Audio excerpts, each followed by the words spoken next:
Okay. Okay, you want me to let people in the waiting? Yeah, go ahead. Alrighty.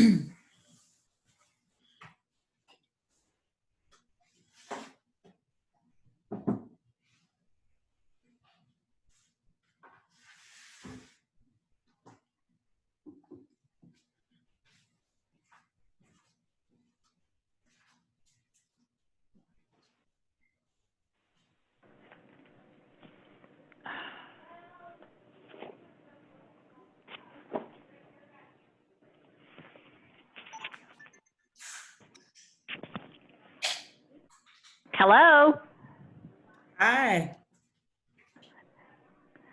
this is Anita Cunningham. Who am I talking to? Yeah. This is Love Jones, the facilitator of the training. Okay, I'm a council member, and we were told that we could sit in on the training today. All righty. Hello. Hi, love. Hi, how are you? I'm good. This is Dina. You just can't see me. That's all right. This is Cheryl Davis. I'm on the participatory planning board. Yes. Hi. Hi. I'm Jim Bennett. Can you hear me? Yes. Okay, thank you. Hi, and I'm Arlene Dolan. Hello. Hello. Hi, Wendy Cutler. Terry Savoy.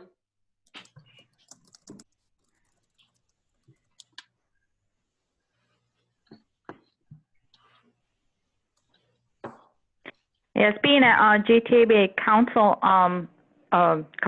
commission member, I also ride the bus as a paratransit and a fixed route rider.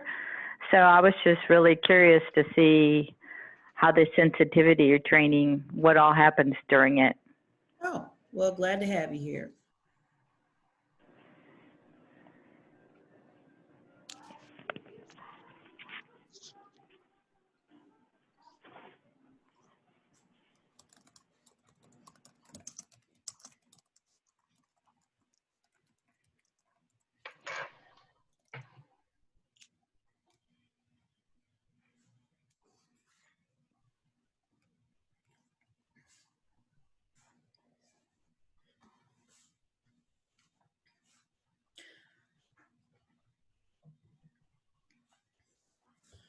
All right, Jody, what we're going to do is we're going to take about 1 more minute before I get started because I want to respect people's time. I know that sometimes trickling into the room has about a 5-minute window, but considering the fact that we do need to stay within proper time constraints to make sure that, you know, people are able to finish up when they need to. I'm not going to take as long as I normally do waiting. You know, sometimes I lag till about 5, maybe even 6 after, but I'm going to wait till about 1 or 2 after, and then we'll get started. And because I see that people are still rolling in, so I just want to be courteous and give people a little bit of time.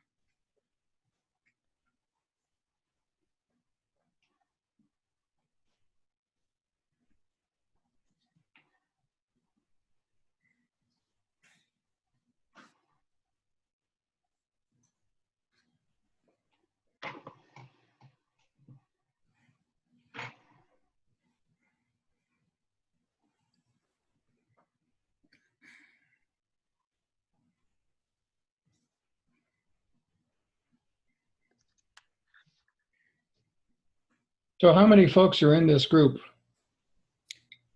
Well, it will vary because of the fact that there are 2 days for people to participate.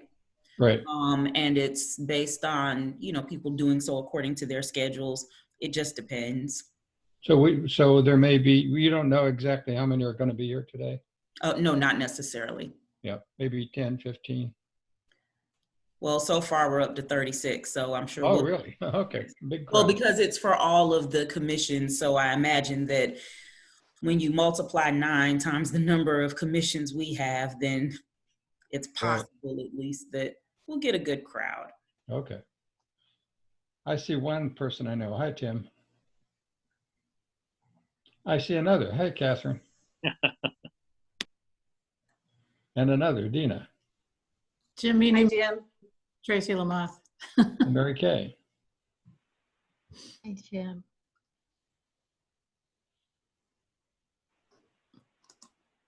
It's Suzanne Nasm. Hi, Suzanne. Okay, so we're going to go ahead and get started. To begin with, I'm intentionally going to ask that my co-host, Jody Stanley, mute all of the mics. And that's mostly because as people come in, they may not be aware of their background noise. And so that, of course, can create a distraction of sorts. We are pushing towards 40 people on the call. We're at about 38. And so I know that we probably, at least until 5 after, maybe even a little later for someone who's running late beyond their control, we may very well have more people on the call. But I want to be respectful of your time. And so with that being said, I just want to kick off this workshop that I have entitled Serving with Perspective, Boards and Commission Sensitivity Training. Many of you received at least a brief blurb as to the fact that our municipality has been doing the due diligence to make sure that everyone who serves, whether it be serving externally or internally peer-to-peer within the organization, has, some sort of opportunity to engage in workshops, trainings, etc., that address issues of sensitivity. Now, what we know for sure is that this is a conversation that could last well beyond a 2-hour window, one shot, one day of the week. In actuality, this is a conversation that could take place at minimum quarterly. And so with that in mind, I just want to offer that, we will be moving through this training more expeditiously than I think, one would expect, but I still anticipate that it will be fruitful. And so with that in mind, what I would like to do is go ahead and get started by introducing myself and then giving an overview of what you can anticipate. So my name is Love Jones. I have been with the city of Greensboro for 7 years, serving as the director of the Human Relations Department. To be a part of the human rights arm of our city's government is a real privilege for me. My background before doing this work was actually working as a quality enhancement researcher for the University of North Carolina at Greensboro. My population of particular service was veterans, trying to create a more inclusive and equitable classroom experience for those with traumatic brain injury, as well as TBI and post-traumatic stress disorder. And so my roots, even before becoming a part of the city, were very much so about checking into the needs of those who may be at the margin and doing my very best to make sure that they were considered at the center, and doing my best to alleviate a margin at all, which is what is most ideal. And so I'm really dedicated to this work. And so when my shoulder was tapped to develop a training or a workshop in which boards and commission members could participate, I was really excited because I see this as an opportunity for fruitful engagement. And while in theory, we will not get to engage in the dialogue that would be most ideal in the traditional sense, because here we are not only with the barrier that is COVID that has us on these platforms, but we also have a sizable group. And so dialogue, once you get past a good 15, 20 people, becomes more complicated. But the good news is that we do have a chat. And so Jody Stanley, who is the education and outreach coordinator for the department, is going to be responsible for managing the chat. She will do so with the further assistance of Zaina Afada, who is a general coordinator for our department right now. She's a fellow from the UNC School of Government, and she's been with us now for a little over a year. And so those two members of my department will be helping me get questions as they come in. Please feel free to share comments, even if we can't relay all of the comments because of time. I certainly look forward to at least your opportunity to share in that way.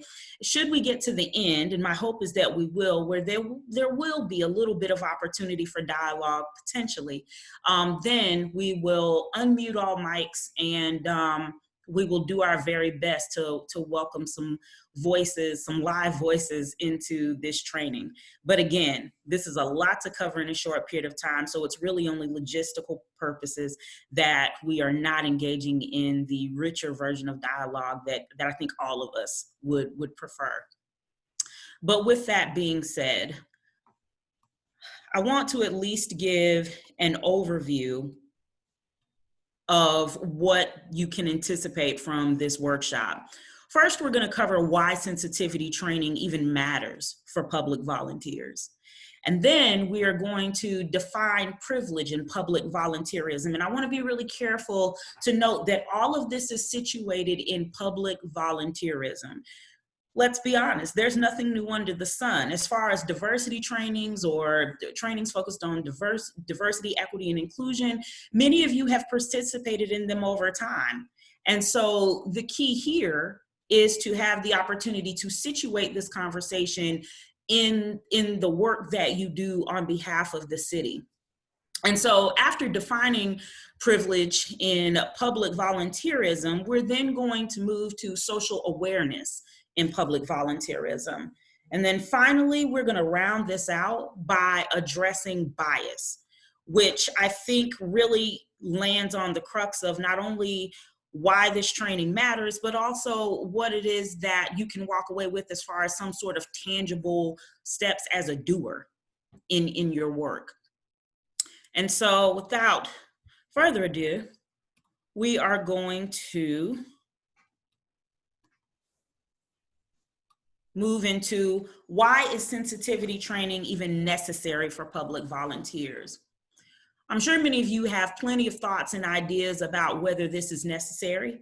For those of you who even believe, that there are different reasons that it's necessary, those reasons are competing because of the fact that depending upon your lens in the first place, maybe you eat, sleep, and drink diversity work in your life outside of what you do as a public volunteer.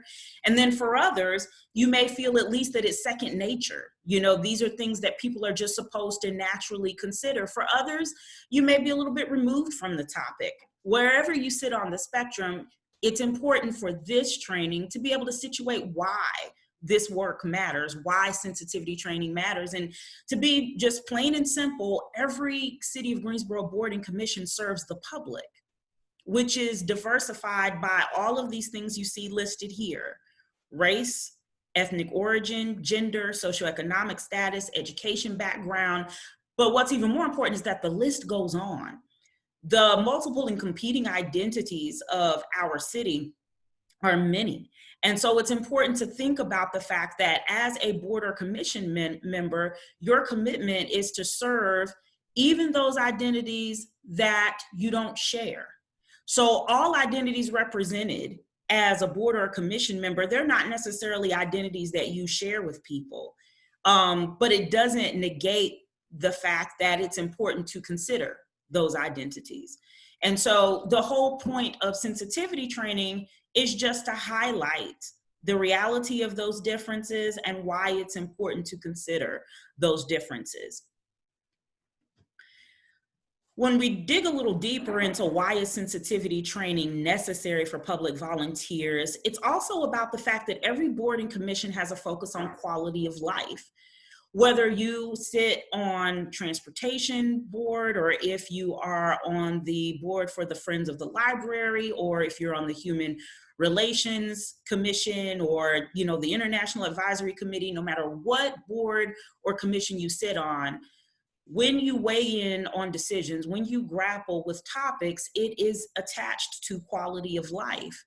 And quality of life is always a human rights issue, because in the end, it's about resources and the use of those resources, the unique availability of those resources, and even the unique design of those resources. And so the prevailing question for every board and commissioner is really who gets access to what, when, and under what circumstance. Who gets access to what, when, and under what circumstance. Ultimately, you are a chosen few who work on behalf of 270,000 people. And when you do that work, in theory, the goal is for you to decide what is best for the community. Now, you might not be the ultimate decision maker, because we have a city council that's responsible for making ultimate decisions. But liaison work, which is embedded in all of the public volunteerism, especially with boards and commissions, that's the critical role that you play. You liaise. You go between the general public and the council. You educate in both directions, and you learn from both directions, probably the latter being more important than the former. And so then your responsibility is to take everything that you learn based on the way that community needs are expressed, and everything that you learn based upon what council feels is most critical in order to move the city forward.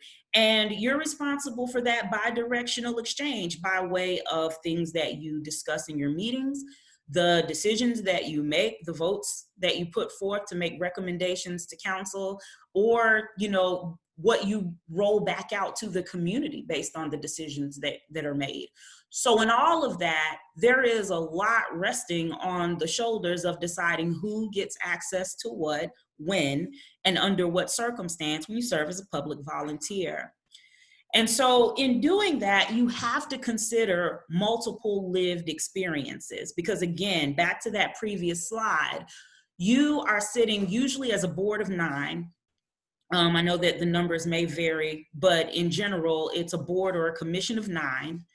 And 9 people cannot possibly capture the identity of 270 some odd thousand people in a city.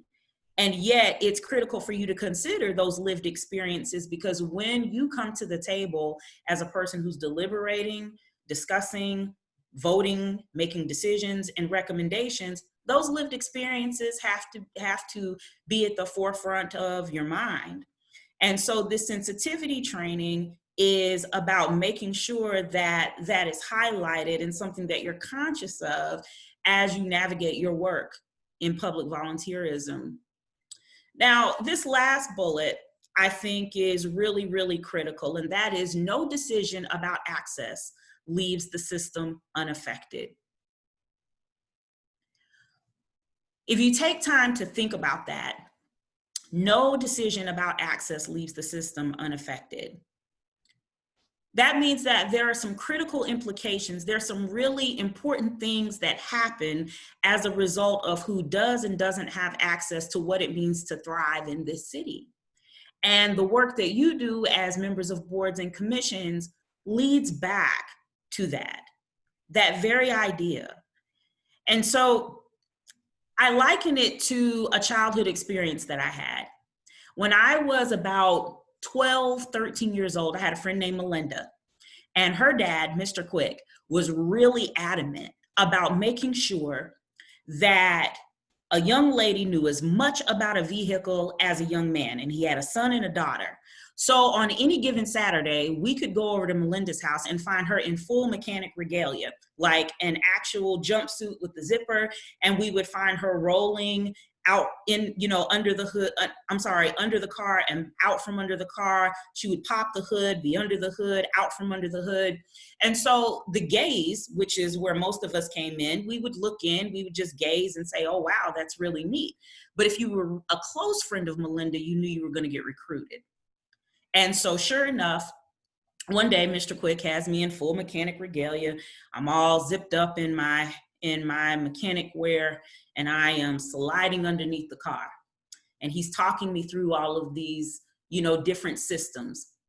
And then we come out from under the car, we go under the hood. And so I saw a bolt on the ground, and he said, you left that bolt loose. And I said, well, I don't know. I don't think I did. I said, I don't remember tightening a bolt. He said, you better remember tightening a bolt. And I said, well, I don't think the car is going to fall apart. He said, it might not to your, how did he say it? He said, it might not fall apart before your eyes, but trust me, it's going to fall apart. And he said, every bolt, everything matters under this car and under this hood. Don't ever forget that. And so when you think about no decision about access, is going to leave the system unaffected, being a commissioner or a board member is about tightening bolts.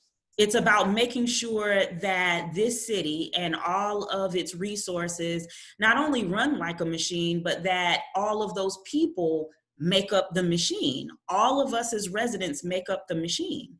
So that means that if we've got too many loose bolts as far as access to resources or access to opportunity, then at some point, the framework of what we call thriving in this city will fall apart.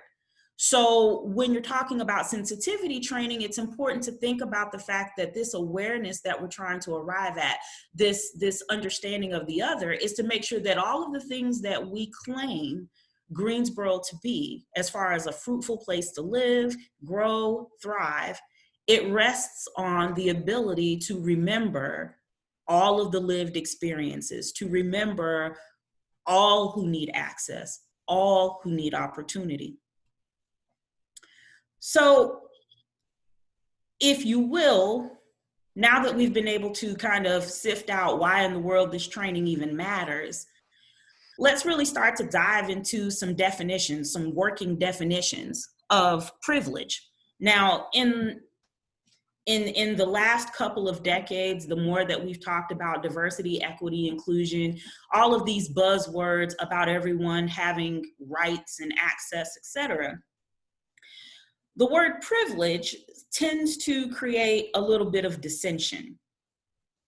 Because when you tell a person that they're privileged, there are moments where they will debate you because in their mind, they think about hardships or things, struggles that they've had, and they don't see that as privilege. So when you say you're privileged, they say, I don't think so. You may be talking, about someone else, but you're certainly not talking about me. And people will sometimes elaborate and say, I've worked for everything I've got. I don't see that as privilege, or, I can't help certain experiences, but I don't see that as privilege. So let's create a working definition. And as you can see here, the working definition that we'll use today is that privilege is simply the ability to be unaware. Just to simply not have to be aware. And you can see in this picture to the right that there is a person holding a measuring tape and a muffin. And the reason for that is because the metaphor that always comes to mind for me, that most people seem to more easily relate to when you try to give an example of privilege, is high metabolism.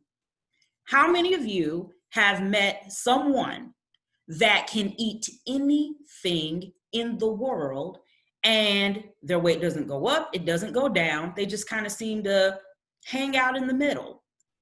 Not necessarily overly physically fit. It's not a person who's in the gym like crazy. It just seems to be the case that they can eat pretty much whatever and they're generally unaffected. Privilege is like perfect metabolism. It is this ability not to consider factors that other people may have to consider. So whenever I offer that metaphor, the other thing that I offer is an example to go with that metaphor. So everyone goes out to eat for lunch. Well, pre-COVID, everyone went out to eat for lunch on a pretty regular basis. Now people ease into going out to eat. But, you know, it used to be a thing for every Friday, every Thursday, a good cluster of people from a workspace go to lunch together. If you are perfect metabolism Patty, and you're the person who can eat just about anything, and you're pretty much unaffected, then when you call the shot, hey, everyone, Friday, we're doing lunch. Everybody's like, okay, where's the spot? And you pick your favorite spot that you always pick, McDonald's. And those who are a little more metabolically conscious among us are like, I cannot eat at McDonald's every Friday, which is what you offer every Friday as the place that we're going out to eat. My arteries, number one, might not hang in there. And then my waistline is definitely not going to thank me later. And so perhaps perfect metabolism Patty gets tapped on the shoulder by someone else who says, hey, just kind of been listening out for, you know, the feedback on where we're going to lunch today.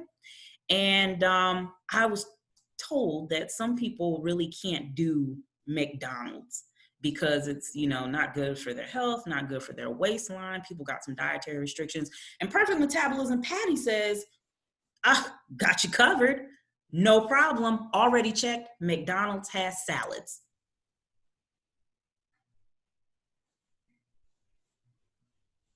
Well, here's the problem. One, depending upon whether or not one is a salad connoisseur, McDonald's may not be the tip top of the list to consume salad on a weekly basis.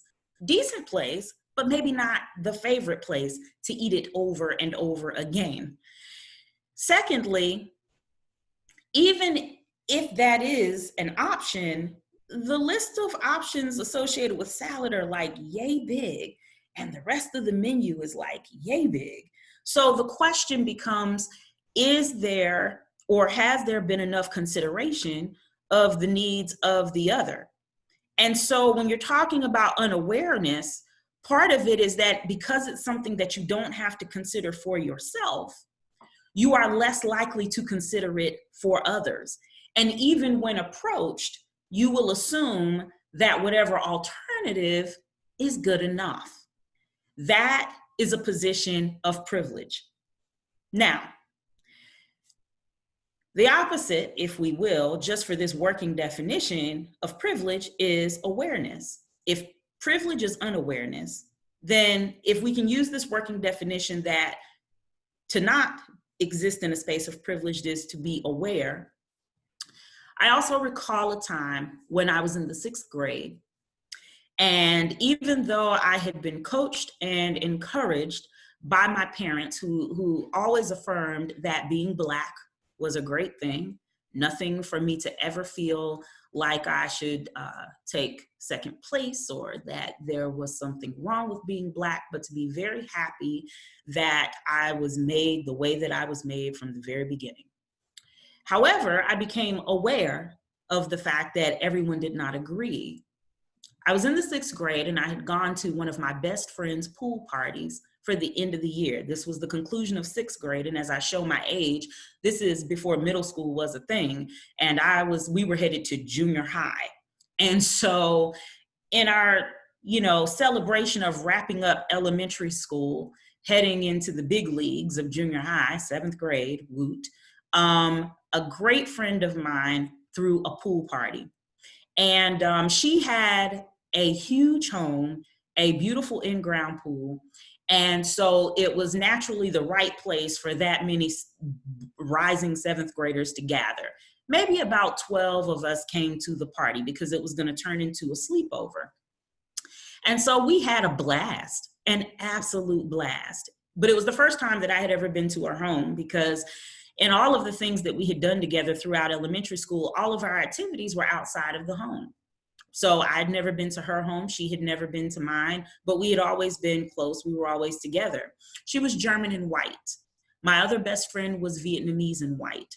So growing up in Fayetteville, North Carolina, your childhood can resemble the United Nations as far as your play group, because it's military town. And so you have a lot of ethnic representation from around the globe. And so in elementary school, most of my friends were from multiple places, or they were biracial.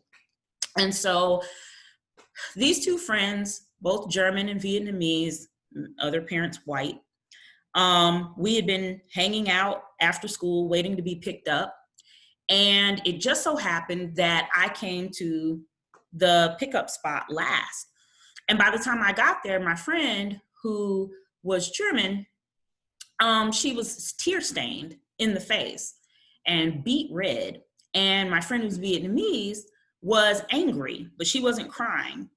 And so I, of course, you naturally ask what's wrong. And she said, well, my mother is and she blurted out an expletive. She literally called her mother the B word. Well, for starters, I'm trying to make sure my life isn't on the line. So I'm looking around to see if my mother is anywhere near pulling up, because I don't want her to confuse my voice for her voice. And I end up being publicly assaulted because my mom played no games. And so I'm startled, but I'm also intrigued because I've never heard anyone refer to their mother in that way. And so then my other friend who's Vietnamese joins in. She was like, yeah, her mom really is the B word. And I'm thinking, I definitely know it's not cool to call moms expletives, but I've never seen someone stand by and hear their mom called an expletive and support it. So I was like, what in the world happened? Like, what is going on? And she said, well, not only is she the B word, but she's a racist one. And I said, what do you mean your mom's racist? I was just at your house. She said, yeah, but I'm having another pool party next weekend and you can't come back. And I said, why? And my friend who's Vietnamese said, because you're Black. And I said, if it was because I was Black, I wouldn't have been able to come the first time. She said, well, no, clearly it's because you're Black. You're good enough to hang out with other places, but you can't come to my home. And that makes my mom a racist, fill in the blank. That was the moment that I became aware of the fact not only of how people felt about Black people, but that I could be in close proximity to someone who cared very much so that I was Black in a way that created disdain enough for me not to be welcomed into their home. So time passes, and it turns out over the next 3, maybe 4 months that it's discovered that indeed her mother is not racist, nor was she an expletive to me ever, but her father was racist. He didn't know that Love was Black. He thought Love's mom was a white hippie. He was close. My mom is a hippie, but she's a Black hippie. And so he thought that Love's mom was a white hippie, and therefore Love was white. And it wasn't until he sees this little Black 12-year-old baby jumping into his in-ground pool that he realizes that she's Black. His back was turned at the grill. He hadn't come inside to greet us. And so literally it's when he looks over his shoulder while grilling that he realizes there's a Black child at his house. And he gave her mother the instructions that he did not want to start a ruckus, but instead his preference was that I just not return. So he was not going to kick me out at that time, but that I was never to step foot back in their home. And so there is a kind of awareness that I have that others may not. So if privilege is about being unaware, and not being privileged for working definitions purpose is about being aware, then the other question we have to ask here is one necessarily bad or good? Is being unaware a bad thing? Not altogether. Now, I've mentioned a place of awareness that I exist in because I am Black and I am racially aware. However, what I'm not always aware of is how I'm received by others for having a PhD. So I am privileged in my education. I happen to have a proclivity for learning. I happen to be interested in what it means to learn a lot of stuff about a particular subject. Sometimes I don't know how much of an expert I am after all those student loans, but here I am. And nonetheless, I have the ability to navigate certain spaces because of the privilege of education. Now, where am I most unaware? I am most unaware about how other people receive that and therefore sometimes prioritize that as a part of my identity.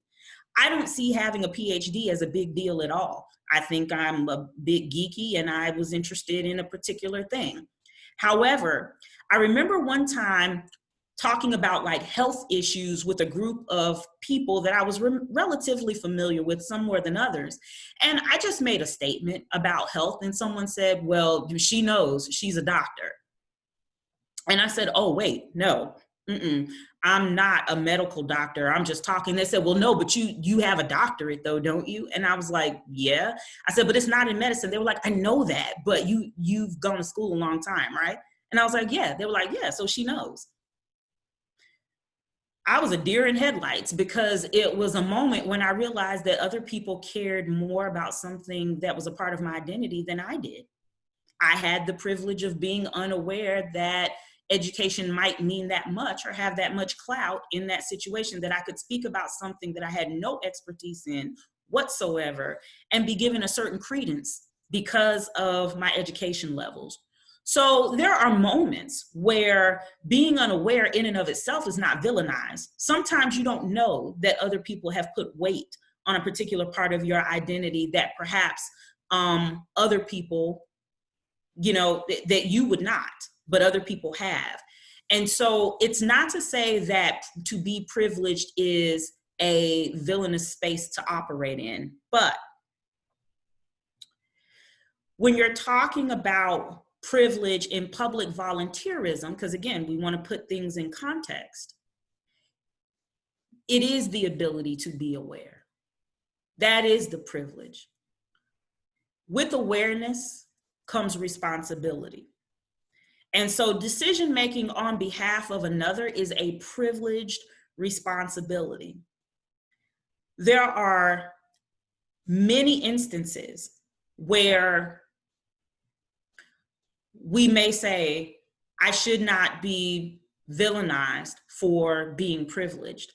But if you have been chosen to speak on behalf of others, and you do not speak on behalf of the others for whom you've been chosen to speak, and you only speak from your lens, that is when being privileged is really, really complicated and can be very tragic. And so in this space, as a public volunteer, a person who is chosen by council to participate on a board of 9 that represents 280,000 people, the critical space of being aware is a space of heavy responsibility. And in that privileged responsibility, it is important to think about who am I representing here? And even for those who I do not directly represent by shared identity, who is it that I need to be aware of? Where do I need to increase my awareness? Where do I need to increase my understanding of privilege versus the lack thereof? Jody, I want to pause here because I'm not watching the chat and I want to give room if there are any prevailing questions that have come up at this point now that we've gotten through why this training is important and how privilege is so critical in understanding this work. So Andrew Young said, so isn't unawareness then a bad thing if we're talking about public volunteerism? Yes, so in that instance, you echo my sentiment that when you are in a space of public volunteerism and unaware, that is very much so a problem. And so not only sensitivity training, but sensitivity beyond this workshop is vital to the work that you do, so that you can be aware of the unique stories of the other, the unique experiences of the other, and realize that in some instances, you too are the other. Part of the challenge is that sometimes in quote unquote othering, saying, you know, those people over there or that category of person over there, is that you don't realize that that table turns and never stops turning. You can easily become the person who is forgotten in an equation. Your experience can be forgotten. And so when you're in public service, yes, to Andrew Young's point, to be unaware is challenging, because then in that moment, you have forgotten that there are stories outside of your own that exist. Okay, and Andrew asked a quick follow-up question to that, and then we'll go back to April Parker's question. So it's okay to tell others if we think they're missing some awareness. I'm sorry, repeat. Andrew said, so it's okay to tell others if we think they're missing some awareness. Yes, and so we're, as always, jumping ahead of me, Andrew. I'm aware of who Andrew is. Yes, so in a moment, as we start to talk about action steps, there are moments where confrontation is essential in order to help people become more aware. And I'll talk about that momentarily. Jody, you mentioned that April had a question? Yeah, it was a comment. She said, how could this possibly affect folks on an institutional and systemic level? How could? We might need April to clarify the question. I'm not sure. How could this, I guess, the Sure. We were just talking about privilege, and it seemed, and we were talking about your experiencing, you know, privilege, some type of discrimination as on an individual level. But I'm just thinking about how these things might show up institutionally and systemically, and how it would apply to how we as boards and commissions are then perpetuating that, or Absolutely. responsible for some of that. Sure, be glad to elaborate. So in essence, and we'll talk more about this in a latter part of the presentation, but it's a good segue. When we're talking about the work in public service, when you as a board member are serving, you're often looking at things that don't look discriminatory on their face.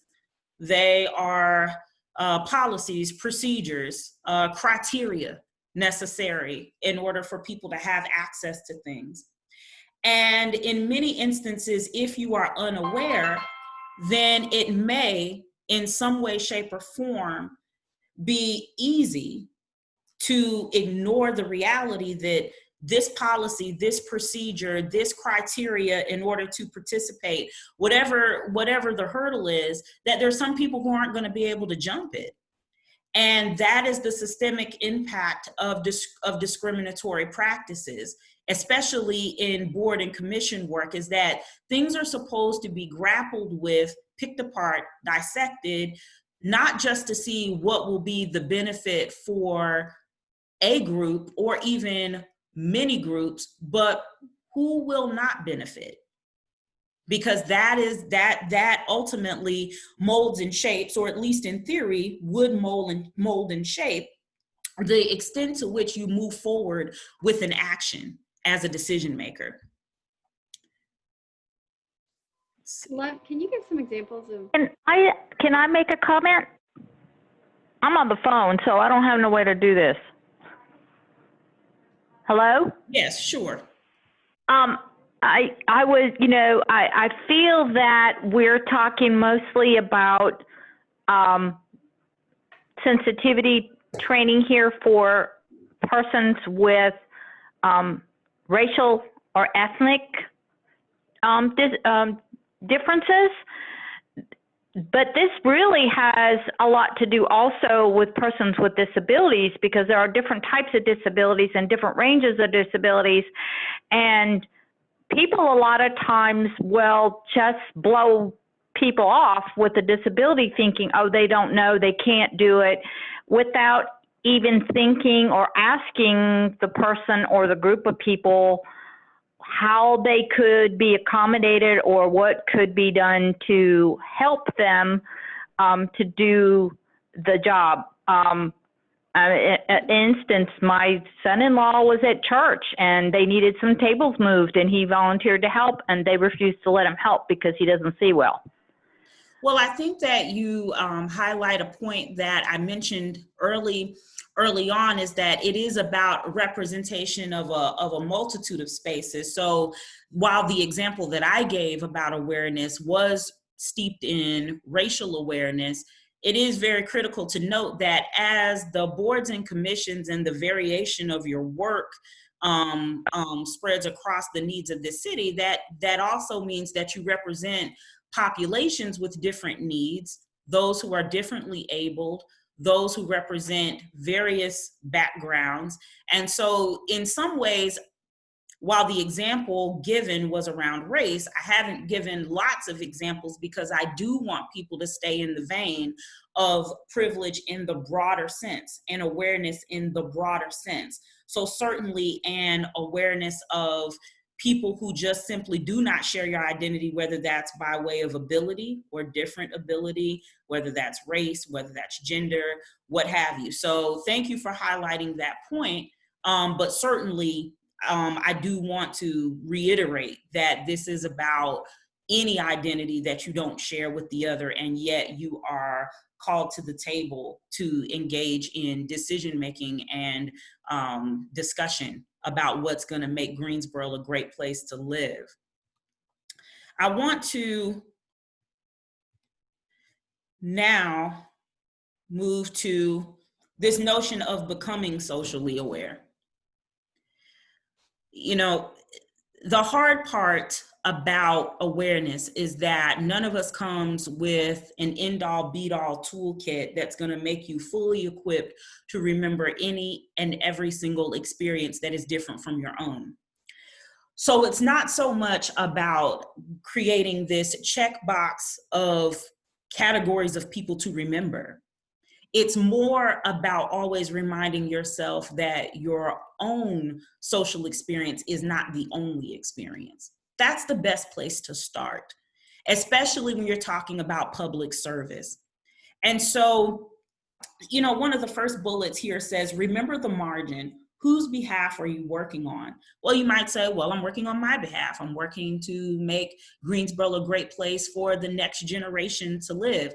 And that is definitely noteworthy. You don't negate your own experience and you don't negate the generations of tomorrow in the loftier sense.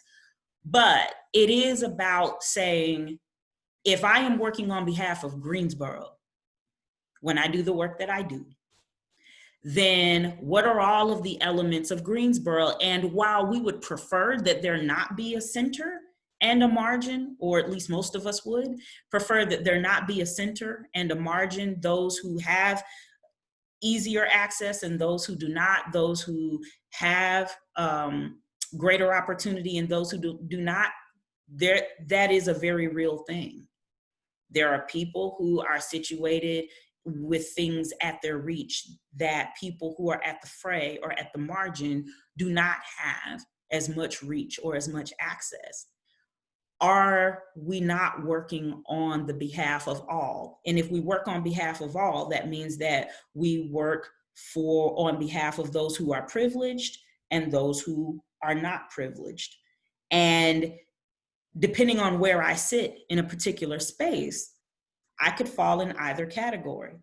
And so if it is a moment where I'm working on behalf of those who have access in the way that I have access, which is perhaps an easier access in a particular instance, then my awareness has to kick in for those who do not have access as easily as I do. If I am working because I'm a part of it, because I have multiple identities, all of us have multiple identities. If in a particular instance, I am working on behalf of people and I find myself at the margin, and so I definitely come to the table as a commissioner or as a board member working to make sure that the voice of those at the margin, you know, is heard. That doesn't necessarily mean that I am not aware of those who are at the center. And that's hard work because we usually can only bring ourselves to the table. And in bringing ourselves to the table, wherever we have privilege or don't have privilege is the lens from which we work.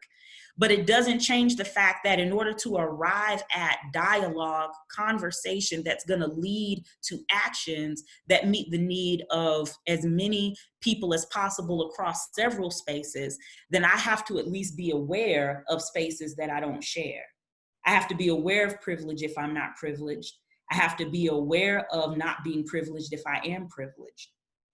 And so that really is what that first bullet encompasses. If everyone who's appointed as a board or a commission member is working on behalf of Greensboro, that means all of Greensboro, not those whose interests are most connected to your own. And so then the next thing that is involved in being socially aware is distinguishing between your standpoint of advocacy or improvement and those for whom you advocate. And this is a really critical point because no one comes into public volunteerism thinking, I'm just here and I don't help anybody. Like, no, that's not what public volunteerism is. There's something in you that says, I need to be a voice for. Now, it could be a small sector of the population, but either way, you have chosen a group and you say, I represent this group in the work that I do. Now, we just spoke in the previous bullet about how it's important to broaden that a little, but let's just say for the sake of this moment, you know, in this point that we're making, that you do have a group in mind for whom you advocate, who you say, I am here to create improvement for this group of people. Well, be careful about defining what improvement could be. I remember in the 80s, couple of movie themes, 80s and 90s, one of which was teacher savior theme. There were several movies that came out about teachers who went into underprivileged neighborhoods and helped all of the underprivileged kids have a better life and show that they care. Now, is there anything wrong with that aspiration? Absolutely not. However, one thing that each movie usually unpacked somewhere around the 45-minute mark is that the person coming in as teacher savior usually had a slightly, if not altogether, night and day different interpretation of what was going to be a better life. And for as much as they came in to educate and enlighten, they became the educated and they became the enlightened. So if you're talking higher learning, dangerous minds, stand and deliver, whatever the movie, there was this critical underpinning of aha moment in thinking that you know what's going to be best for a group of people. And so part of being socially aware is to kind of humble one's expertise about this very next point. What is good enough versus the best? There's a commercial that's out right now that talks about being, I think it's like a good enough mechanic or a good enough doctor.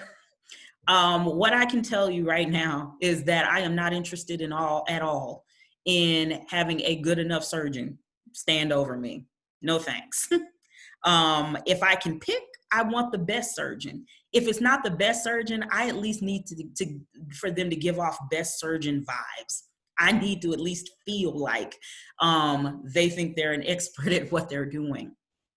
And many times when, as public servants, you're brought to the table in volunteer roles to grapple with issues, decisions that have to be made, policies that will go forth, policies that won't, things that you'll support as far as how money's spent, things that you won't, whatever the case,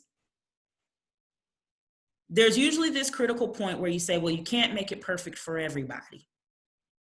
Well, we can't make everyone happy.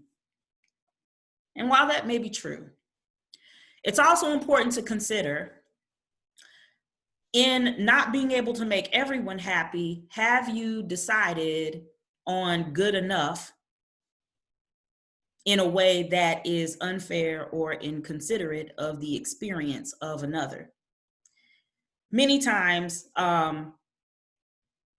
we say, well, that's the best, that's good enough. I mean, what more do you want? You know, what else can we give you under these circumstances? Well, if you're the recipient of good enough, then you know that the answer is, I would like the best.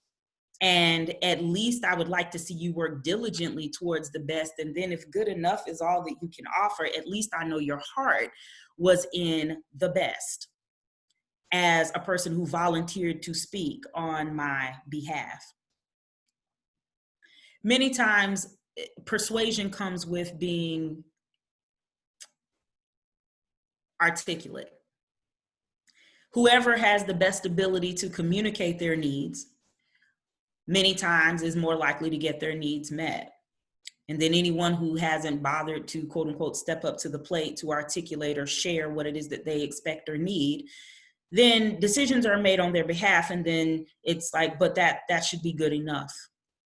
Well, becoming socially aware at least creates a moment where you grapple with those two categories in your decision making and in your advocacy and in your decision making and in your voting and all things that you do as a board or commissioner.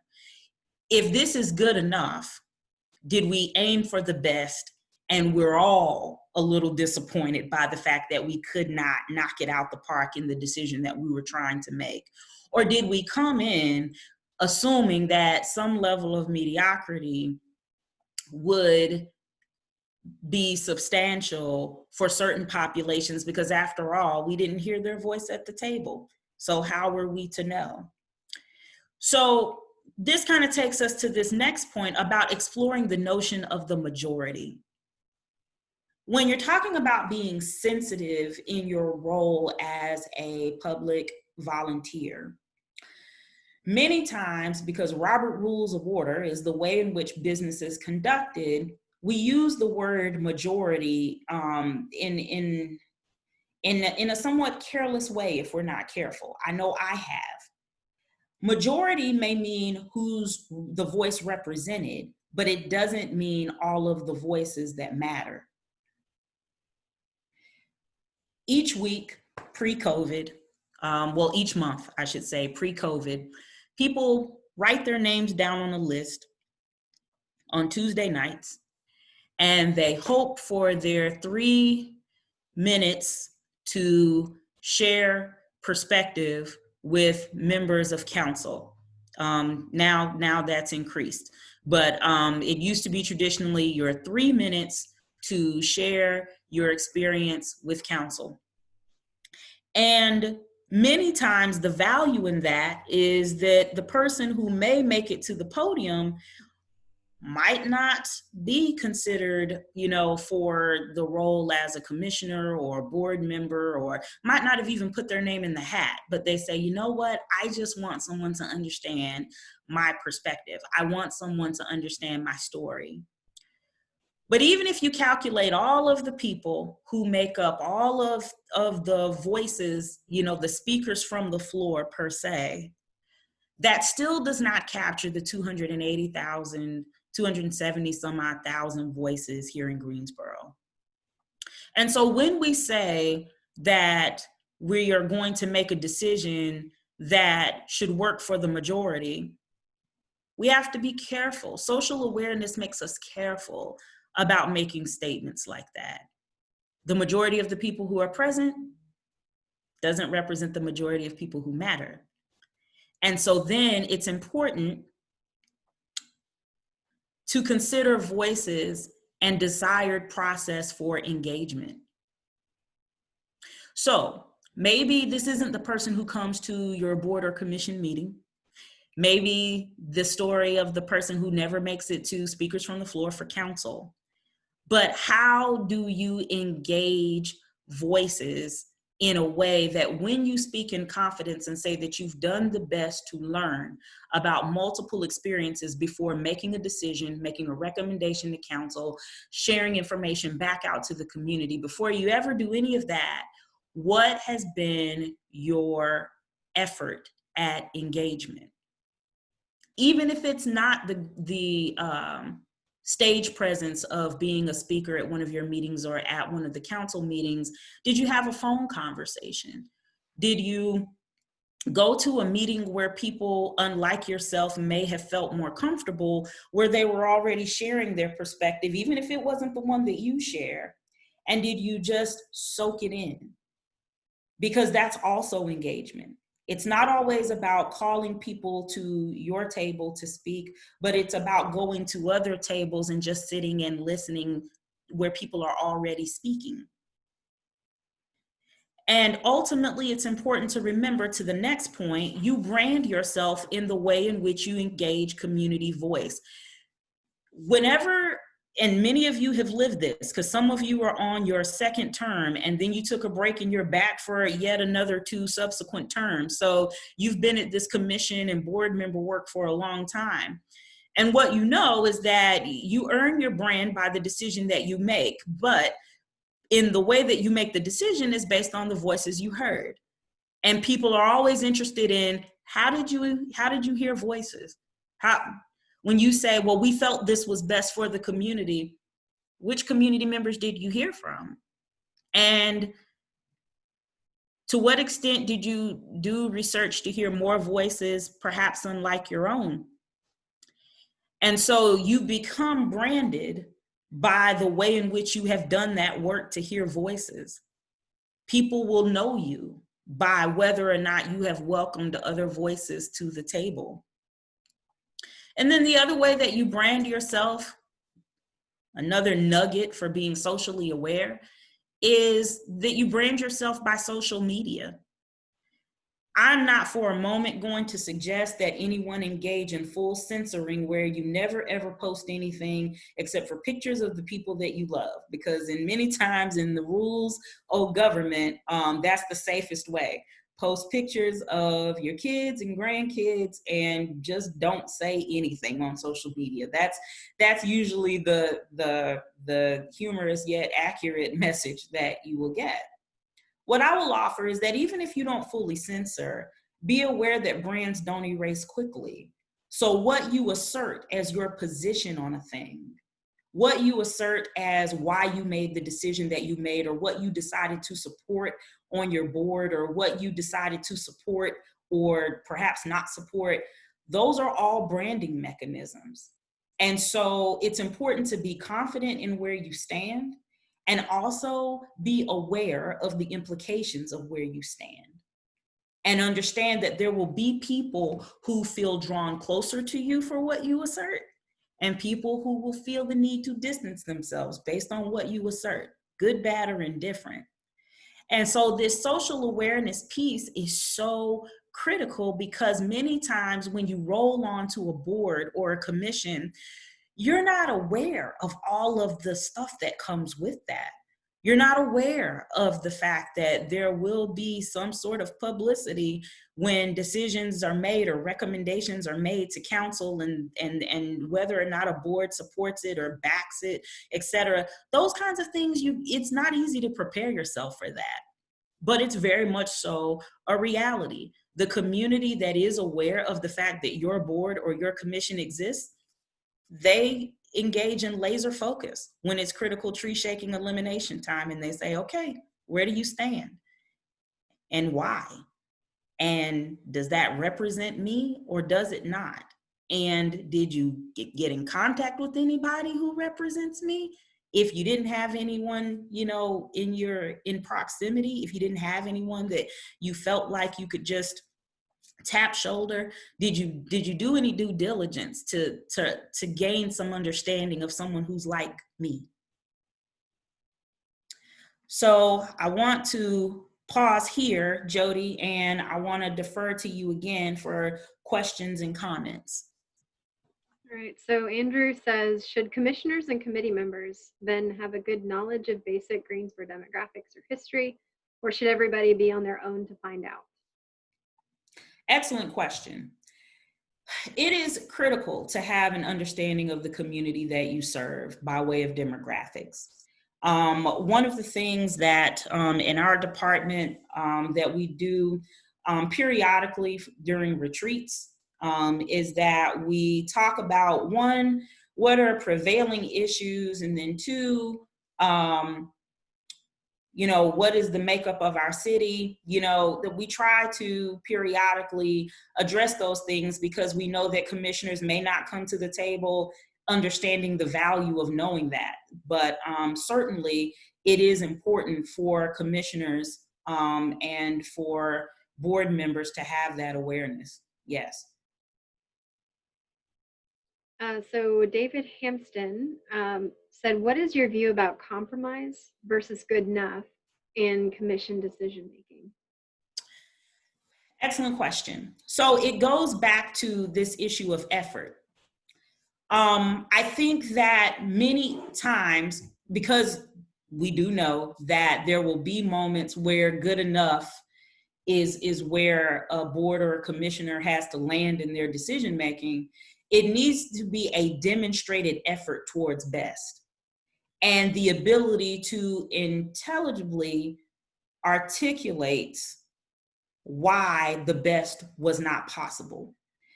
Part of what ends up dead in the water, whether we're talking about city council, boards and commissions, or student government at your local high school, part of the gap is in the inability to explain the nuances that left one with only this decision as an option, or what led to having to make this good enough versus the best decision. And a lot of that comes down to a matrix or an algorithm of this was a circumstance and this was a circumstance. When you put these 2 circumstances together, even though we were aiming for this, when you put these 2 factors together, we could only get that. And many times it's the explanation of the process, the explanation of how one arrives at a decision that is left off the table. And many times it is because of bias about what one will understand.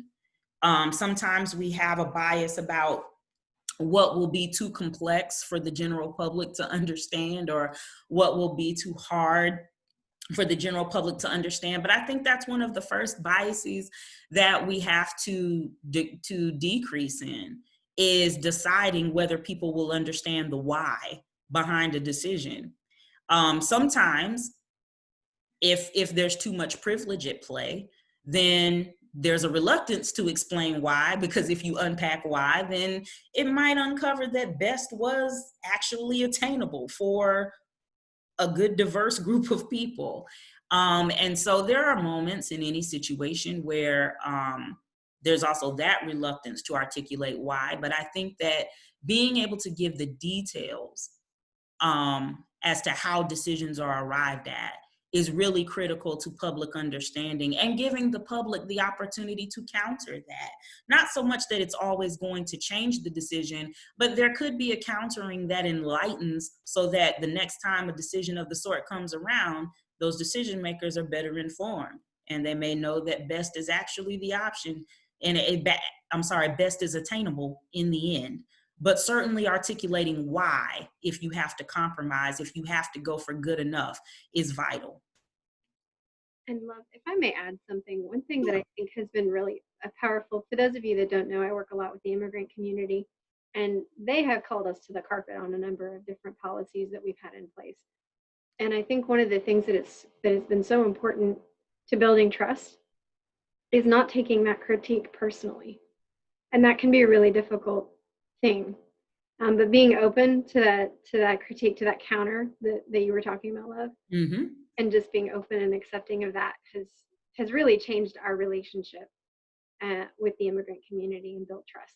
Absolutely. And I'd like to give a short example of that. So here I come fresh in the door as a new director of human relations, just starting to get into public servant work.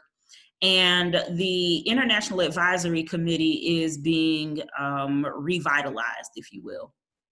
And at the time, there was a desire to make sure that there were 5 active executive members of this committee who were to work on behalf of international populations in order to make sure that, you know, there was increased access to information, opportunity, et cetera. That was the focus.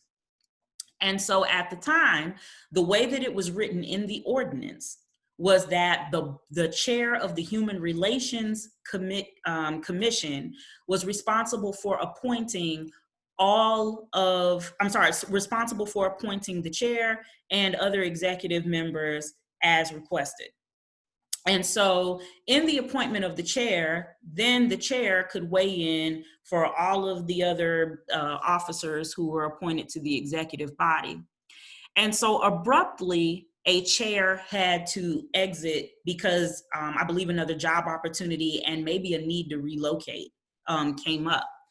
And at that moment, because in the ordinance, the way that it was written at the time, the chair of the Human Relations Commission was responsible for appointing the chair of the IAC, et cetera, et cetera. A chair had been appointed who was not of international descent, but did do work in international communities. And there was an outcry about the fact that, you know, nothing against the people who are appointed by the chair, but they help our community, but they do not represent the lived experiences of our community. And we need representation that is going to match the lived experiences of our community. So our recommendation is that you allow us to vote on who it is that we would like to serve as the executive body of our committee. And that is how the International Advisory Committee election was birthed. There were some rough places in the road because here I am looking at this ordinance that says it has to happen this way. Here's a community that says that's great, but how does that policy, how does that demonstration of how it's supposed to go impede upon my voice and impede upon my experience? And so we had to go to the drawing board with city manager's office, members of council, and we were able to then revise the way that the ordinance was written and revise the process so that it was more of a representation of what the international community or members of the international community desired. So Jody, thank you for inserting that point because it jogged my memory of a really critical example of how policy and procedure on its face can look very well-meaning, but the whole role of public service is to dissect that in order to pit it against what the community is asking for and see where change is possible. Jody, are there more comments or questions? No, I mean, Andrew could probably read his own. He commented that there was a best option rather than a good one to decide, but it came because of complaints and strong feedback from the community. Absolutely. I think it kind of ties back into David's question about compromise versus good enough. We did feel, to all of our knowledge, we felt that we had made an educated and compromising decision. And yet it wasn't good enough. And we only learned that when we started listening to the voices in the community. Absolutely. Getting those minority voices on the sidelines, it was so critical to bring them. Absolutely. And so that's a really clear example of how that can become the work of public volunteers, because since the IAC was a subcommittee of the Human Relations Commission, the commission was the first to really give the opportunity and an adequate, appropriate platform for different members of the international community to come to the table and say, this just doesn't work. It just simply doesn't work. I understand how it's written down right here, and I'm sorry, but staff pushing forward with what does not work is not going to be helpful to us. And there came a critical point where not only as staff, but as commissioners and the like, everyone had to say, you know what, this, to Jody's point, is not personal. But it is personal to them, how passionate they are about advocating for what they believe is right. And so the only real place where we should take it personally is understanding how personal it is to the person who's pushing back. and many times not necessarily pushing back against individuals, but pushing back against rules, regulations, policies, etc. So now we are rounding out the last portion of this workshop, and I wanted to park here longer, and so time has afforded us the opportunity to do so. So I'm very excited about that, because I feel like this is where some questions really may start to arise. So when you're talking about addressing bias in public volunteerism, you have to understand that addressing bias, addressing those moments where there are assumptions made about perspective, about the way in which you see the world, and those ways in which you see the world drive the way that you do the work. Whenever you're going to try to address that, debunk that in some instances, it's always an action. And some people will say, well, you got to know that it's bias in the first place before you can jump into action. Absolutely. But the end of the end game of addressing bias is always an action. How you arrive at understanding bias may involve the things you see below in the bullet, below the main bullet, which is reflection and conversation. But the action is what puts the stamp on the community. The action is what says to Greensboro, this is a good place to live. The action is what will say this group, this board, this commission works hard to arrive at, you know, whatever is going to be the real best for as many members of this community as possible, even those who can't represent themselves. It's the action. And so let's talk a moment about reflection and conversation. You heard me talk about the moment in the 6th grade where I was no longer invited to the party. And there were some critical decisions that I could have made about that very obvious moment in time, because while my friend's mother was not the culprit of racism, still, she was a part of a household that in some way supported racism. And I had a critical fork in the road decision to make. And I decided to travel both roads.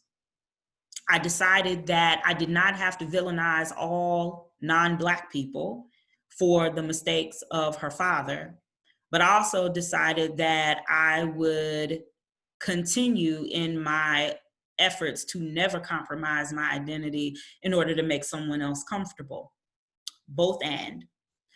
And it's these reflective points that mold and shape the way that we take on the world.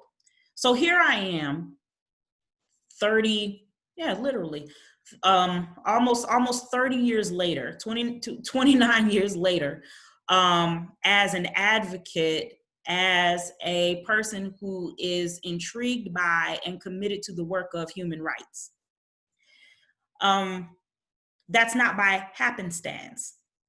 I can trace that all the way back to that moment and see where my perspective was molded and shaped around what I would do with my life and with how I would see the world. Now, oddly enough, probably about 2 years ago, I stumbled across a journal entry that I wrote when I was 9 years old. I had a little diary. And apparently I got this diary around my birthday. My birthday's in January. And so my very first entry is about taking a Sunday drive with my parents. But then I decided to kind of mentally, roam around in my mind to all of the things that I was thinking about apparently. And I wrote about my last day of the week at school. And I was angry. And I wrote that I was angry because we were watching the videotape, again, showing my age. We were watching on VHS the Martin Luther King speech, and I was enthralled. I thought it was amazing, but I was really mad at 2 boys in class who played while the lights were off during the whole speech, and they were laughing and joking and making fun of the video. And I thought, and I wrote in my diary, literally age 9, I wrote how disrespectful that was and how angry I was that they were so immature, verbatim. And I just didn't see what was so funny, verbatim. And so I thought, all of this stuff about how I see the world was easily steeped in my childhood experiences. My lens was shaped that long ago. And so when I come to the table to do this work every day, it is still molded and shaped by things that happened that long ago that I felt that passionate about. So what's really important to think about when you're talking about sensitivity in public volunteerism is that before you serve the public, you serve yourself. And how does the way in which I see the world shape the way that I do the work? If my narrative is shaped by positive experiences, then it may be easier for me to be unaware of negative experiences. If my narrative is shaped by a lot of hardship and challenge, then that's the lens I'm going to use, and it's going to be hard for me to try to take a station break from that in order to accommodate, the fuzzier feeling people among me. I happen to have a narrative steeped in a little bit of both. I tell people all the time, I'm from a lot of places. And so in that, I know that when I come to the table to do public service work, I've got to think about what drives the way that I do the work. And it can't be as simple as council member so-and-so asked me to, or I don't know, I was just thinking it might be a good idea. Because at the end of the day, when you start raising your hands for votes and calling things to question and building discussion around certain topics, who appointed you and what they appointed you for is going to be a very small piece of the puzzle in the way in which you do the work. So the reflection is really important. The reflection is really critical. It just can't stop there. And so then there's the piece about conversation. Andrew Young asked the question, do you, when you see that there are people among you who are unaware, should you tell them? Should you confront them? Well, the short answer is yes. You should enlighten as often as you have the opportunity. What may be up for debate is how. Many times when we are passionate, especially when we are passionate in ways that it seems like we're the Lone Ranger, no one else seems to care about this, or no one else seemed to notice this, no one bothered to think about this. Many times there's a matter of factness that comes from our tone that may not aid as well at enlightening others as we would like. But it doesn't change the fact that the message may be solid, the message may be right. And so it's really this synergy between what needs to be said and how it's said in order to make sure that people are effectively educated. Now, let me clear this up. Some people may be saying, so you're saying that when you're passionate, you still need to be soft-spoken. You still need to be, overly considerate of not hurting the other person's feelings. Absolutely not. What I'm offering is that you have to just choose well in your mode of operation. For some people, the very direct, that's not considerate. That does not acknowledge stories and experiences of people who live under these circumstances. Sometimes it's just very plain as the writing on the wall, and you have to say that, especially when people are trying to move quickly. Because what you'll find is that when we are moving quickly and people realize that the clock is ticking before you make said decision, people are going to be less mindful of whether it's warm and fuzzy in the way they communicate their perspective, because you're not slowing down enough to hear them say it any other way. But on the other hand, it's also important to think about the fact that depending on how removed a person is from an experience, education may not be a one-hitter quitter. It may not be that you can say it one time and that individual will be enlightened. In case in point, I've been doing these trainings across the city organization, and one of the questions that is a part of the training is, when did you first discover that race was a thing? And interestingly enough, there's always a sector of the population that says, I didn't discover that race was a thing until I was out of high school, because absolutely no one who was a different race than mine lived around me until I was out of high school. And that's both Black and white in some instances. Asian and Native American, or, indigenous populations, like across spectrums. It's like, if I was steeped in a community of people who look just like me, I did not understand the differences that made race a thing until I was 18 years old. And so in that instance, there's an interesting learning curve for that individual. It does not give that person a pass to do things that are discriminatory. Same thing with any other kind of difference. If the very first time that you met a person who was differently abled was when you were 27 years old, that doesn't give you a pass to be inconsiderate and discriminatory of people who are differently abled up through age 25. It's not about a pass, but it is about understanding that there may be a greater diligence of conversation that needs to happen in order to make sure that the person who is a little less enlightened has a thorough understanding of the points that you are trying to communicate, the things that you are trying to make them aware of that they in and of themselves may not be aware of.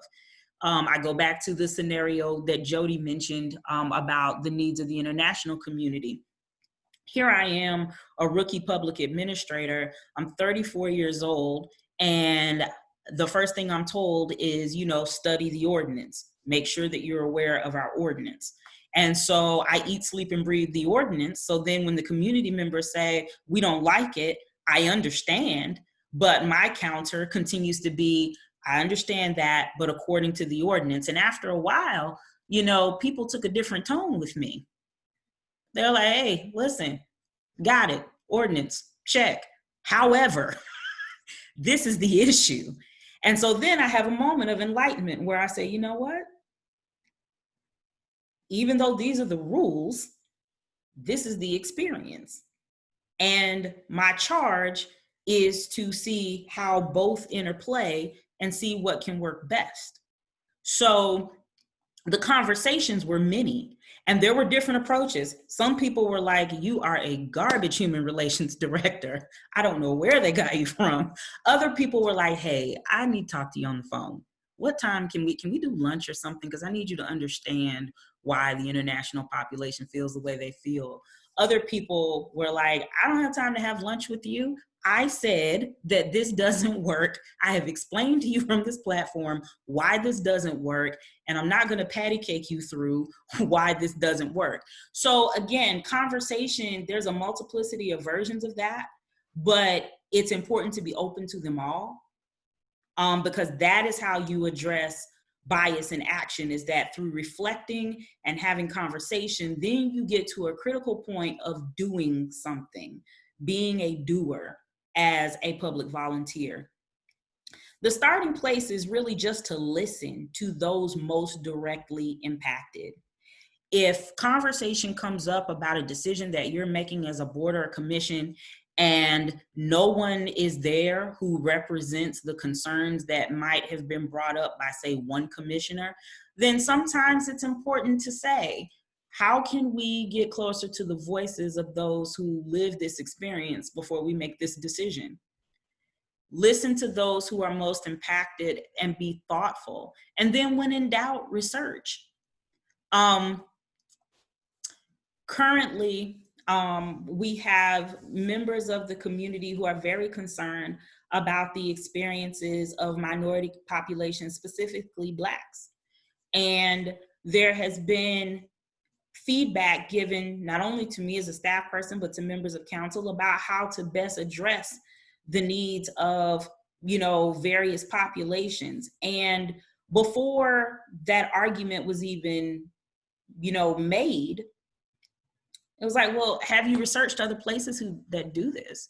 Have you researched other places that understand that, race as it intersects with some other identities, gets really complicated, and that discrimination needs to be studied in a different way for 2020 compared to how it was studied and addressed, 40, 50 years ago.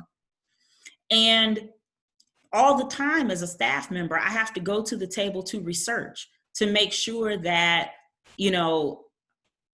that as many perspectives on how to even handle an issue are at the table. What is the grab bag of solutions?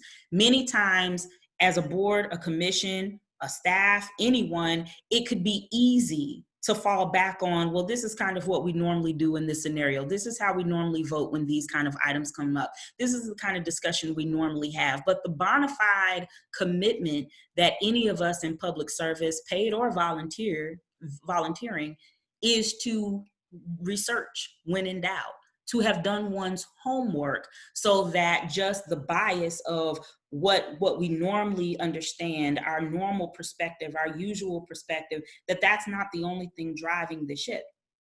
And then finally, mind your vote. Many times when it comes down to decision making, and you're at critical crossroads on a discussion, at some point people just get tired of talking. And they say, does anybody want to put a motion on the table for us to do X, Y, Z? So it's part fatigue, part exhaustion, and sometimes part just a lack of any further convincing of the other party about how a thing should be. So it's like, we've discussed all we can discuss. Anybody want to put a motion on the table so that we can vote? And believe it or not, if you are not mindful of the way in which you vote, your bias will influence critical processes, again, for people who are not able to be at the table.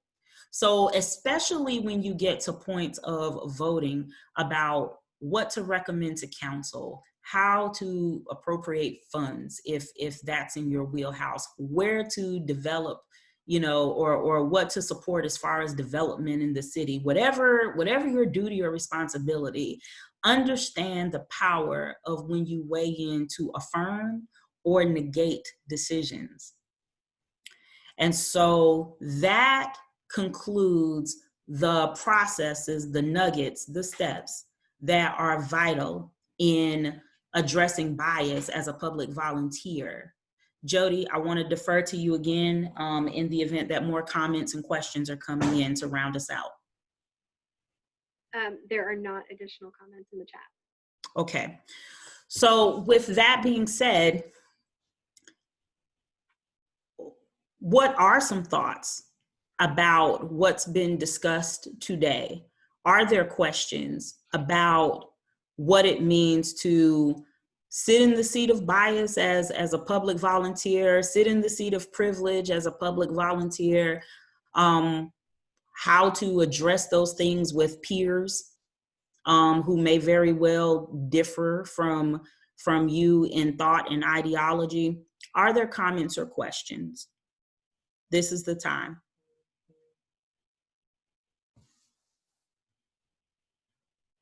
And I want to stop share so that I can see everyone for the first time in all of this facilitation. Well, I have a question, if I can take privilege for a second here. So I know that there's no way that all of us can know everything, right? So even if, like Andrew suggested, going through, training or informing ourselves, and all that's great, but at no point will we know exactly what to do or say. Every time I go to a training on LGBT,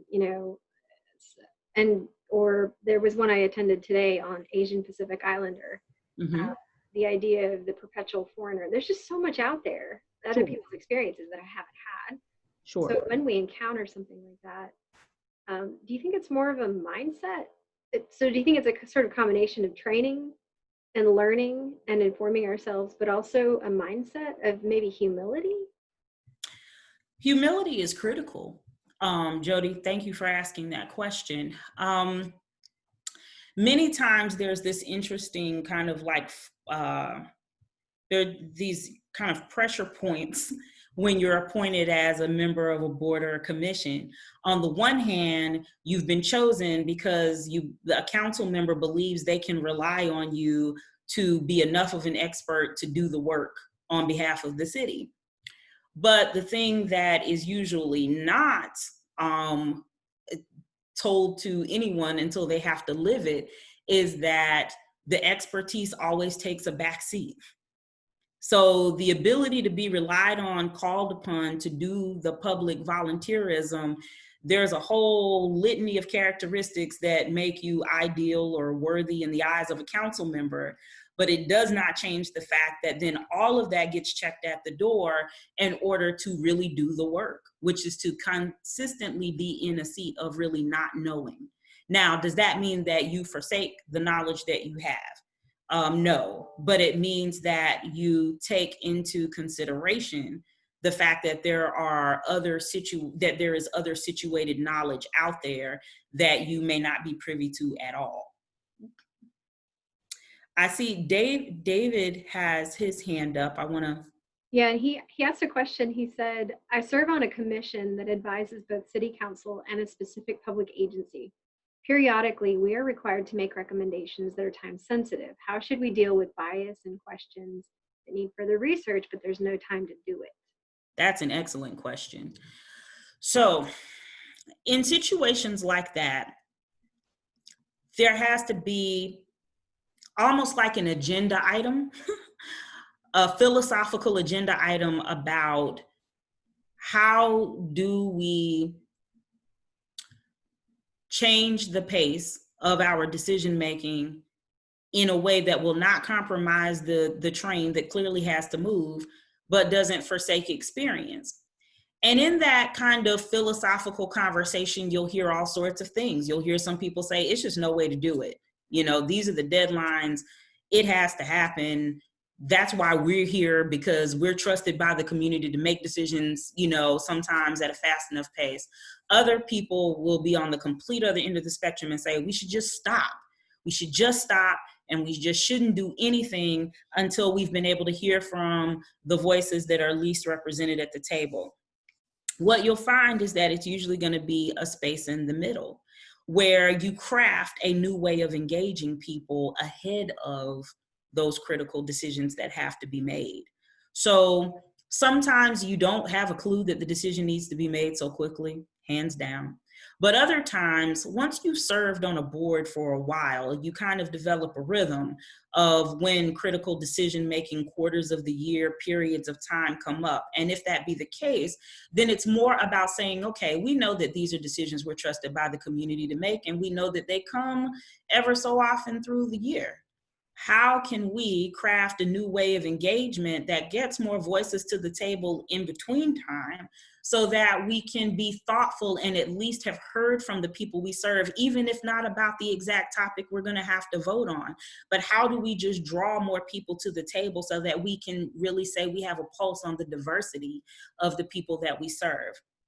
That sounds a little Pollyanna to some, but in the work that we've done in our department, it's really been a godsend to take that approach. Jody is the outreach and education coordinator, and it's to the point that we don't even plan engagement opportunities without the people that we would be inviting to the table. If we're planning something that represents, let's say, youth, then we don't plan it without having youth at the table from the beginning as staff. So the other part is perhaps to charge staff with, you know, saying we're not always going to be able to get a pulse, but can you do some due diligence to engage people in a way that at least when we ask, is this representative of the community? Perhaps something you've done can enlighten us, even if we don't have the opportunity in that moment to go back and engage, you know, this litany of populations at light speed. If I could also add, I think this question highlights the importance of diversity on the board itself. If some of your members are part of the impacted group, chances are that they're going to catch that at the very beginning and they'll mention it and highlight it. and it can be a part of the discussion from the beginning. I would say another solution for your group, David, Dr. Jones she is trained in this. She knows this stuff through and through. This is what she does with her life.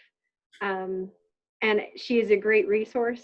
So if nothing else, if you have a few hours to give her a phone call, or another expert in this field, if you can give them a phone call. I have seen multiple cases where she has been able to provide a little bit of insider background on emergency cases and be able to change the course of the decision making. So those are just a couple of ideas. And Jody is not just saying that because we work in the same department. No, it really works. But I really would be glad to help in this time, in this most recent space that we are in our city's history and in our country's history. I've been tapped differently in my work than in times past, and it's actually in a way that I enjoy incredibly, which is just to sometimes sing in the background and listen to things that departments, staffs, commissions are grappling with, and just weigh in on ways to make the process more inclusive or bring some awareness to the process. So everything that I do is not necessarily front and center facilitation. So I'm also glad to help in the background. Andrew and Tracy said in the chat that from experience, I think bias training isn't a one-shot deal. It has to be periodic and regular, even when people aren't crazy about it. Yes, agreed. And yes, I do have a bias in that perspective because this is the stuff I love. But what I will say is that in a perfect world, what you get to do is start drilling down into different identities, drilling down into different experiences, and for our city, breaking up demographics and being able to talk about it in a really rich and exciting and creative way that keeps people plugged in. But again, right now we have to just kind of get our chops wet with making sure that this is something that's offered.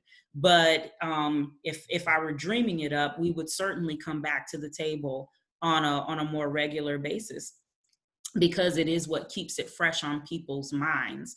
It's kind of like working out. Like, you can go circuit train with your buddy for a good week and feel very pumped. But if you don't keep doing it, after a while, Nutty Buddy and Netflix calls your name and you just don't go work out anymore or anything. So it has to be that is available on a regular basis as a real opportunity. I do understand that. It's not the first time that I've heard that in doing the training, either for staff internally or with you all as public volunteers. Yeah. I mean, we go through regular training as well. There's, like I said earlier, there's always something new to learn. And to that point, Terry Savoy said, could this training be required nationwide? I have learned more about sensitivity and how so different we all are as a nation this year alone. Well, I think that's part of the wave, is that people are realizing that it's important to revisit sensitivity conversations early and often. I think that when you have a movement as pivotal as the civil rights movement, that it is easy to take for granted that there are new and emerging rights all of the time that are either supported or violated. And in that, you have to keep that conversation going. It is, in essence, a never-ending and yet fruitful opportunity. And if we get glazed over by the bright shininess of, pivotal points in a movement, then we don't see the need to keep the movement going every day, to keep the movement going on a regular basis. Andrew asked the question, should the city vote more money for training, time off for training, et cetera? Well, the short answer is that anything that contributes to people having a better awareness and a better sensitivity to the needs of the community, and anything that equips people to better do their jobs, I'm all for. What I am not in charge of is the way in which all of our dollars are spent. And I am at least knowledgeable of the constraints that come with spending dollars in government. And so whether that has the ability to happen or not, I am always going to be a proponent of the fact that in theory it would happen, so that we can have the momentum that we need in order to be effective decision makers on behalf of a community, because that is what public volunteer work is. And I don't see any more questions in the group chat. There's a comment. Richard Bryson, to everyone, this training is a great starting point, and Dr. Jones done a fantastic job. We as commission and board members must sometimes move the table to places where our neighbors are located. Also, we must stand from a point of empathy to each other. What do you think, Dr. Jones? Well, I think empathy is critical. By day, I'm in government work. By night, I am a professor of first-year college students for a class that I created called Millennial Narratives. And one of the things that we just finished talking about probably a week ago is this concept of empathy. And the fact that one of the things that's needed in order to push the needle of empathy is the opportunity to really reflect on experiences, not just our own, but those of others, and to see what happens at that place where those experiences meet. And so being empathetic is critical in public service work. I will be the first to say, our responsibility in our department, one of our 4 main focus areas is fair housing discrimination. I live in fair, safe, and affordable housing. I don't live the experience every day of being housing insecure. It does not change the fact that I steep myself in the experience of those who do live in housing insecure situations, so that I never lose sight of how to effectively do the work. So certainly empathy is most important in the way that we do what we do, because it's what helps you work beyond the space that you live in. And that's hard to do sometimes, but it is important to do as often as possible. Does anyone else have any questions or comments? You can unmute too if you would like. You don't have to leave it in the chat. I know some people are calling in. Yes. So yeah, we're at a place now where I've gotten through the battery of points that I wanted to get the conversation started. So you do have the ability to unmute yourself, certainly, if you desire to. Okay. So what I want to offer is that the sign of a good facilitator, and don't ever forget it, is that a good facilitator knows when to wind it down. And so I want to, even though there's 15 minutes left, I do want to urge you that if you have questions, feel free to ask them, because otherwise, I definitely want to wrap up, because it is important to respect your time, and no one is going to be angry with me for ending early. This I know for sure, but I definitely want to make sure that everyone understands that my goal is to meet the time frame. So try not to have too many pauses so that we can get questions answered. Did I see one pop up, Judy? Yeah, Mike Kirkman asked, how do we make City Hall a less intimidating space for folks? Most boards and commissions meet here. And I know you and I have talked about this, Love. It is a really challenging building. If someone wants to visit a board or commission meeting as a resident, yes, it can be really kind of tough to get in the building. So it's twofold. Part of it is practical. The other part of it is philosophical. The practical part of it is that, we have greater security measures that make it more,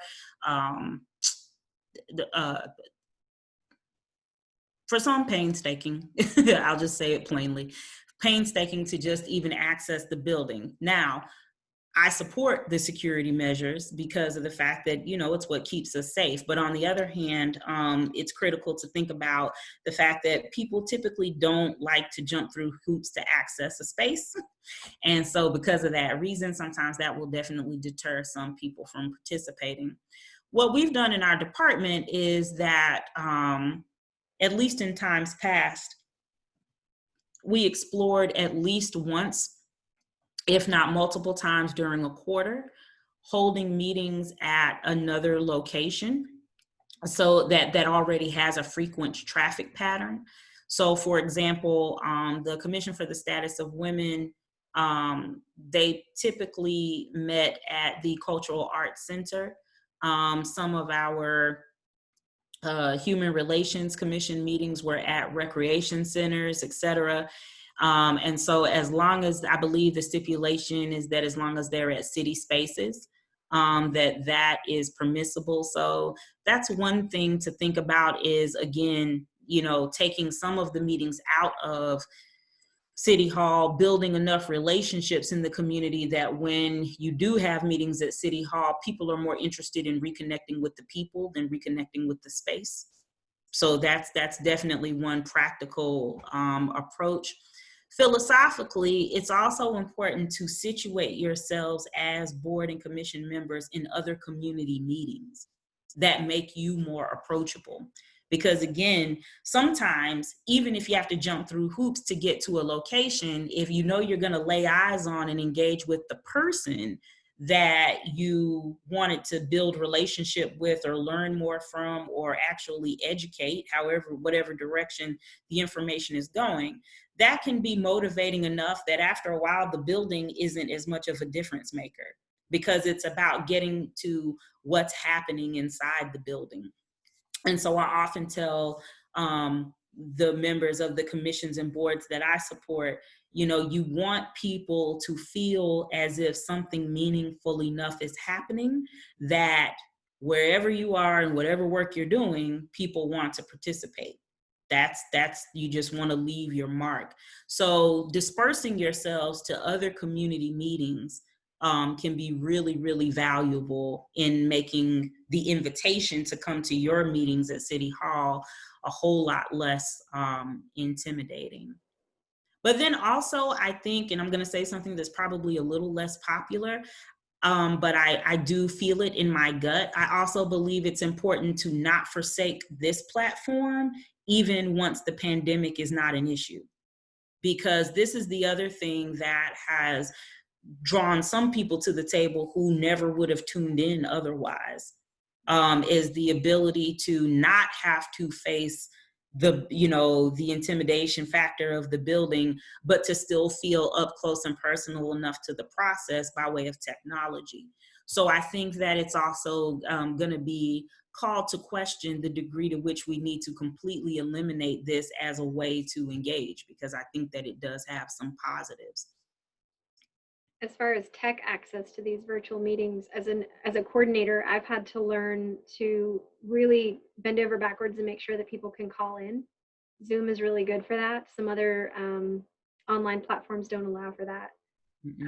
Sometimes Zoom also will give you a user ID and then a PIN, and sometimes the PIN will be alphanumeric, so it will have letters and numbers in it, and it makes it impossible for someone on a telephone to call in. So Exactly. just little things like that, you always have to be sensitive. There are some residents that they frequent our meetings and they do not have access to internet right now because they access the internet at the libraries. Right. And it's pretty limited. So just things to think about.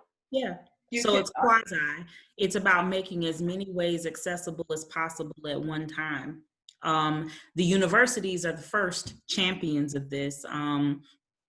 We were given the option as professors as to whether or not we wanted to teach class in person, but still we were going to be required to have a virtual outlet, so that for those who did not feel comfortable coming to class, they would still be able to access the information. So I think being, quasi in our approach moving forward is going to be at least up for discussion. Other questions? Commissioner Cutler, I saw that you unmuted yourself there for a second. Do you want to say something?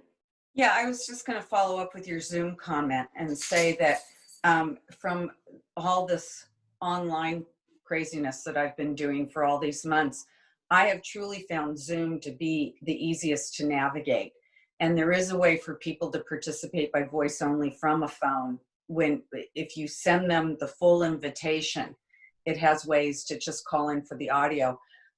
One of the ones that I have found to be the most inconvenient, it has been, I think it's GoToMeeting. I mean, I have one organization that's using that a lot, and it's just not as you just can't navigate it as easily and intuitively as Zoom. And we've been teaching some real senior members, excuse my dogs, we've been teaching some very senior members how to Zoom on tablets and what have you. So that tells me something about people who have never, engaged in technology before.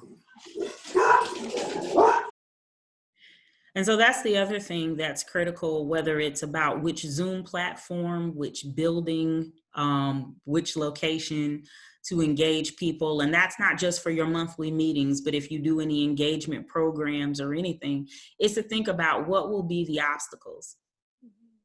Because whenever you want to engage voices are attached to bodies. And if those bodies are going to be in the location, or if they're going to be on the electronic platform or what have you, you have to think about the obstacles. One of the things that I had to do for a couple of meetings early on was, for a short time, lift the pin, because people were getting hung up trying to put the pin in. And so I would just watch and gatekeep to make sure that, because this was in, March, April, people were still figuring this stuff out. But, as a person who provides access, just like you all do as public volunteers, it's just important to stay sensitive to how people have access to information and opportunity. Are there any other questions and/or comments?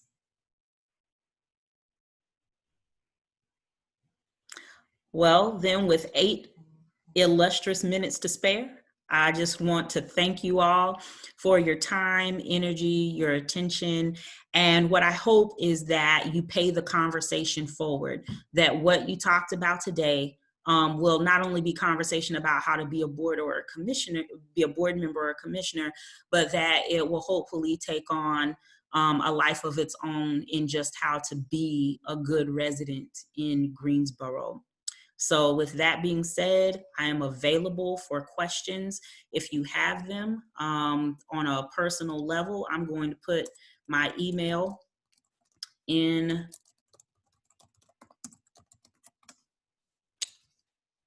which I just sent to one person only, because I'm not that savvy all the time either. Here we go. Love, I got it. Take care of it. Okay, because I am trying to multitask here. Well, there you go. But there's my email if you would like to follow up and have individual conversation about any of the things that we've discussed. And I look forward to working with you in whichever way, shape, or form possible in the future. Excuse me. Yes. You gave out an email address, but as you just got through saying, I'm one of these people that's technically challenged and also don't have access to computers and things like other people do. Could I have a phone number that I could reach you at, please? That you're talking about other platforms? Absolutely. I just put it in the chat. Telephone is mine. My apologies. Absolutely. And for those of you that are calling in, the telephone number is 336-373-2550. Again, that's 373-2550. And your name again is? I'm sorry? And your name again is? Love Jones.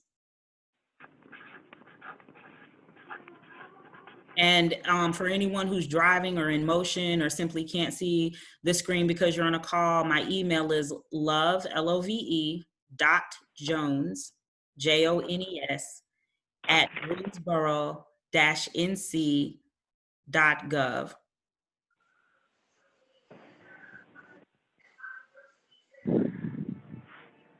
I have enjoyed your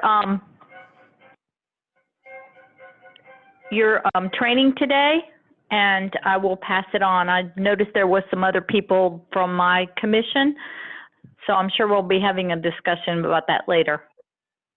Well, thank you so much to all of you for having me. Thank you so much to council members who are on the call. I see Councilwoman Abuzawader as well as Councilwoman Hightower. I don't know that there are any other council members on the call today, but I certainly appreciate the fact that you all as a council thought it important to promote and make available a training to your volunteer population. So thank you to both of you, and thank you to every person who is participating on this call. Well, I want to thank you, Dr. Love, for doing this. It's critically important that the people we appoint, the boards and commissions, understand each other's dynamics. So, and this will get us to a better place. So I have certainly enjoyed listening for the last 2 hours. Sometimes I'm off doing other things, like reading emails and answering 20 other texts, but can hear you loud and clear with the expertise you bring in the room. I would like to say, though, I'm a little surprised at the lack of engagement with 41 people on this call, all serving on various boards and commissions.